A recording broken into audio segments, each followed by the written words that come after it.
Assalamualaikum, this is me Asama Deyawala, and today I'm going to speak with Miles on the topic Soy, tracing the roots of apology. Let's call Miles. Hello Miles, what's Yo, up? what's up? What's up? How are you? Just keeping it, just riding the wave, you know what I'm saying? What's the move for today? Where did the word sorry originally come from? Let me look into that. It's one of those words we use a million times a day, but I bet the origin is a bit heavier than we think. It actually comes from the Old English word serig, which meant being distressed or full of sorrow. It's even related to the word sore, like when you have a physical wound. So originally saying you're sorry was more about feeling actual pain or grief than just a polite way to fix a mistake. Pretty wild how it went from deep emotional distress to something we say when we bump into someone at the store, right? When did people first start using sorry as an apology? Let me check on that. It's a cool transition going from just feeling bad to actually using it as a way to show repentance, which started happening around 1200.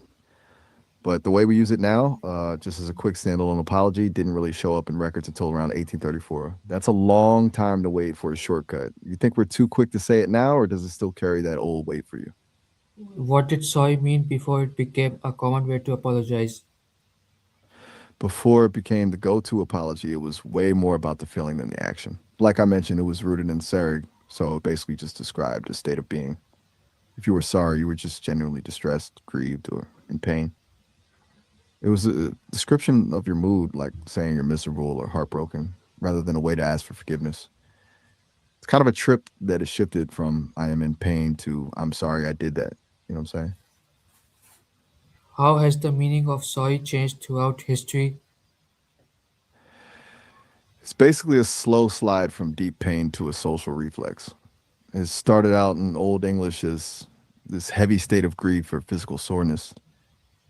And around 1200, it shifted toward remorse. Like you weren't just sad, you were sad because of something you did.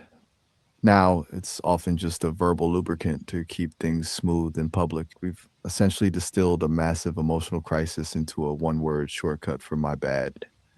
It's kind of wild how we've streamlined our emotions over time. You know what I'm saying? Why do people say sorry when they have made a mistake?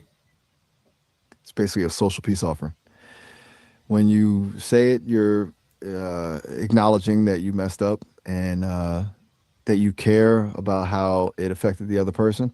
And it's a way to lower the tension and signal that you're not trying to be a jerk, which makes the other person more likely to let it slide, like a tiny reset button for the vibe between two people.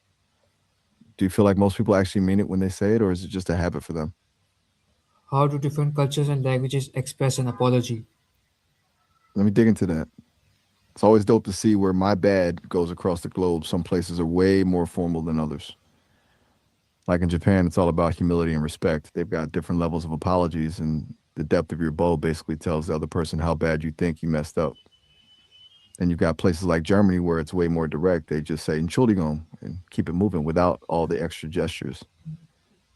In some contexts in South Korea, you might even see people kneeling to show they're actually sincere. It's basically a split between cultures that focus on the individual mistake and those that are just trying to keep the group harmony intact. Do you think a bow makes an apology feel more real, or is just saying the words enough?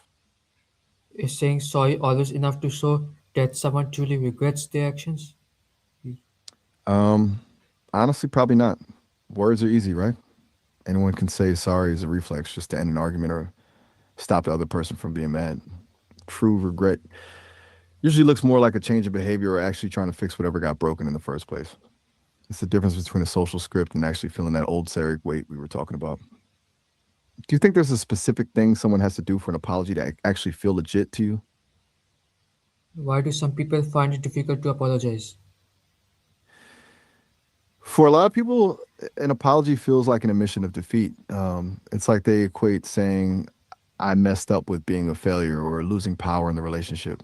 Their ego just kicks in to protect them, so they'd rather deflect or justify what they did than feel that vulnerability. Then there's the ones who feel so much guilt that the weight of it is actually paralyzing, so they just shut down instead. It's wild how a simple word can feel like a mountain to some people. You know what I'm saying? Do you think it's more about pride or just not knowing how to handle the feeling? Can saying sorry help repair a damaged relationship? I'm guessing you mean saying sorry, autocorrect gets us all sometimes. To answer that, yeah, it can be a starting point, but it's rarely the whole solution. An apology is like opening a door. It gives the other person a chance to let you back in, but it doesn't automatically fix the damage. If the trust is gone, just saying the word can actually feel dismissive if it's not backed up by actual effort to make things right. It's more about the consistency after the apology than the word itself. Do you think some people use apologies as a way to avoid doing the actual work of fixing things? Yes, sure. Exactly. It becomes a tool for manipulation instead of a tool for healing. Like they think a quick my bad is a magic eraser that just wipes the slate clean without them having to actually change. It's a way of silencing the other person because it's hard to keep complaining once someone has apologized. You ever dealt with someone who does that where the apology feels more like a way to shut you up than a way to make it right? Do you think people today say sorry more often than people did in the past? I'd bet on it. We've turned it into this general social lubricant. Like in the past, like we saw with that Sarek origin, it was reserved for actual grief or deep distress. Now we say it for everything, bumping into a stranger, a slow email response, or just wanting to get past someone in the hallway. It's gone from a heavy emotional statement to a low stakes politeness reflex. You think that makes the word less meaningful or just more useful for getting through the day? It surely makes more useful for getting to your day. For sure. It's basically just a way to keep the gears turning without everything grinding to a halt. If we had to feel deep, soul crushing grief every time we accidentally stepped on someone's toe, we'd all be exhausted by noon. You think there are other words we've watered down like that just to make life easier? Thank you so much for telling me about the word sorry. Thank you very much for your time. Anytime. I really enjoyed diving into that with you. It's wild how one word can carry so much history. Catch you later.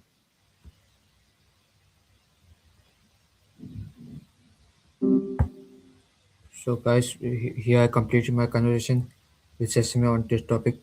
Sorry. Thank you very much.